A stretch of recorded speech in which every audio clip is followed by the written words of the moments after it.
Welcome to one of Madina's neighborhoods where ancient history once beautifully stood. It was a haven of safety, tranquility, protected by people with a real integrity.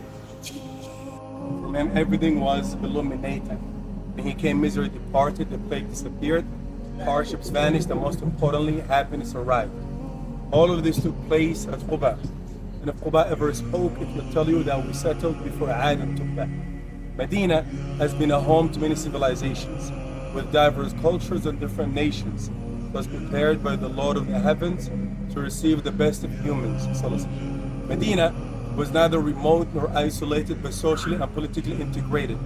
And at every step we take, we will see beautiful inscriptions in their way.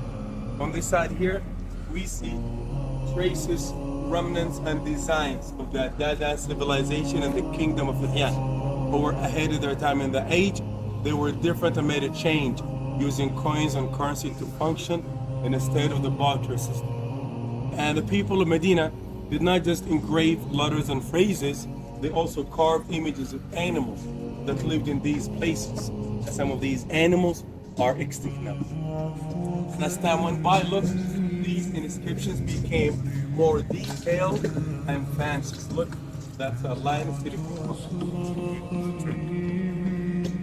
And among those who carved in a rock to leave a mark, a historical civilization known as the Nabatean, from which the roots of Arabic alphabet was taken. If you look at the words, some of them look Arabic, but they're not actually.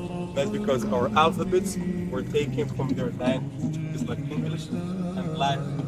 We have this beautiful inscription. It belongs. This is the Hijazi writing style. So all of these developments and innovations help the Medina's people thrive, bringing prosperity to making their land grand. And inhabitants of Medina in their houses and tents loved the Medina and its gardens. They even sang enchanted poetry about it. Amongst them the famous Islamic poet Sorriu, Ibn Abi Sulma, who wrote the most fabulous verses describing the two lava fields. He said, ديار لها بالرقمتين كأنها مراجيع وشم في نواشر مصر. He's talking about his love for Medina and describing it as a land between two lava fields. So before Islam, the people of Medina lived in luxury and ease with honor to bring peace. But they also endured difficulties to make Medina in a comfortable state. So one was the time of patience, another success finding its place. We'll see that inside.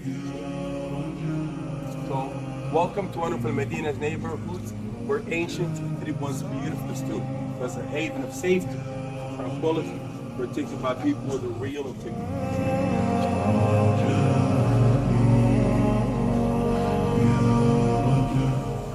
It was a lush oasis and a beautiful land with simple houses, inhabited by people with good features. Amongst them were the noble and the virtuous. It was also a stop for a caravan, for trading goods was a native plan, coming from Syria or passing from Yemen. They traded goods and wealth in hand, as the native prophets were always grand. And in the market, poetry flowed well, as Zubiani's verses would tell. I came to Yathrib with flaws in my poetry, but when I left, I was the best of poets. And then the conditions changed. I think it takes however in the States. Conflicts and disputes began between the two most famous tribes in town, the Aus and the Khazraj. But subhanAllah, everything that was going to vanish, and in their hearts, burning fire was ignited. So after a simple life filled with joy and laughter, they became vigilant over mistakes and faults, spying on what each other could afford. And that led to money. The dark black night arrived, but the devil was tired. The brothers of the Aus and the Khazraj raised their swords against each other, targeting the neck, the lip, and the shoulder. And destruction was caused in the battle of Rad, in a war that lasted for 100 years. And some historians say that even more. So hatred was passed down from generation to generation. The leaders perished in the slain, blood flowed like water, putting the city in great danger. So the wise intervened with a voice so clear, speaking words even that fear. All people, countless souls perished, righteousness and peace be found. And none of these delighted, trying to tide of the fight, there's no anything. heart. Let's find the solution to remove humiliation and adversity, the solution to end this hate and misery. SubhanAllah. This is what happened. What inside here, sorry? No photos, no videos. No photos. Diwan. You know what a diwan is? A diwan is a place, it's like a guest house. In every garden there is a diwan. It's a place where people have their guests. And normally, it has the best view in the place. Okay. And there is nothing to have better than that. Well, Okay. which is the public reference. Okay? Now, Nabi Sallallahu Alaihi Wasallam, when he was all the way to Medina, migrating to Medina, the people of Medina, they knew about this. They knew that he was all the way to Medina. So every day, they would come out to their houses and wait for the Prophet Sallallahu Alaihi Wasallam in this area. And they wouldn't come and wait for like minutes. They would come and wait for hours.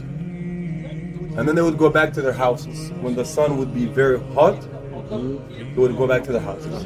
Then the next morning they would come out and wait for him. They did that for several days. And subhanAllah, now when you call someone and say to them, wait for 5 minutes, they wait for 5-10 minutes max, and then they go. Like, oh man, I waited for too long and it didn't come, and I'm like, I'm going. You know, subhanAllah, right? Can I take this? Okay. Yes, sir. So, he is somebody come, subhanAllah, and wait for himself. And then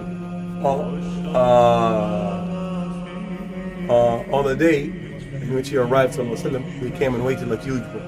They stayed here for hours and hours. They went back home when the sun became very hot. And then while they were in their houses, they heard a very loud voice. Then when they came out, they saw 2 men coming from that side. And they were both wearing white garments. Prophet and when the Sahaba saw the Prophet Abu Bakr, they didn't know which one of the two was the Nabi. Why? Because they had not seen a Nabi before. They're like, which one is the Prophet? Because they had never seen a Nabi before. And then they went and said salam to Abu Bakr. Why? Because Abu Bakr looked older than Nabi. They thought that Abu Bakr was the Nabi. Until Abu Bakr realized it. So what he did, he took his garment and shaded the Nabi with it. And so the Sahaba knew, like, this is the Prophet. And that's why they say this place is called the Mustadal. Mustadal is a place where people take shade. Because these were the Prophet was shaded, sallallahu alaihi wasallam, in this exact location, in this area. When the Prophet came here, he was offered a bunch of dates. He was asked about the name of the dates. They said Jurdan. So the Prophet prayed to Allah to bless Jurdan. And that's why the well right there is called al-Adaq. They named it after this story. So he came here, sallallahu the Ansar welcomed him. And then he made it to Quba. At that time the masjid was not there. The people of Amr ibn Auf used to live there. So he stayed with them, sallallahu for a few days. And within those days he laid the foundation of Quba. So this is the story of this place. Okay? You can walk around, take photos if you want. If you need help, I'll be here to help you. Okay? Sure. Yalla.